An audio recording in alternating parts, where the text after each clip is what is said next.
তৃণমূল কংগ্রেসের সর্বভারতীয় সাধারণ সম্পাদক অভিষেক বন্দ্যোপাধ্যায়ের নির্দেশে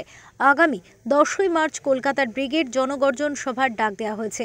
সেই সভাকে সফল করার উদ্দেশ্যে পুরাতন মালদা পুরসভার 20 নম্বর ওয়ার্ডের মির্জাপুর মোড় এলাকায় পুরাতন মালদা পৌরসভার ভাইস চেয়ারম্যান শফিকুল ইসলাম হাতে রং তুলি নিয়ে ব্রিগেড সভাকে সফল করার উদ্দেশ্যে প্রচারে নামেন। কংগ্রেসের নেত্রী মমতা ব্যানার্জির নির্দেশে আজকা অর্জুন অভিষেক বন্দ্যোপাধ্যায়ের আদেশে আমরা যে ব্রিগেড 10ই মার্চ যে ব্রিগেডের জনগর্জন সভা, সেই জনগর্জন সভাকে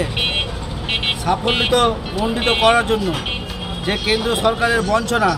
সে 100 দিনের কাজ হোক, সে আবাস যোজনা হোক,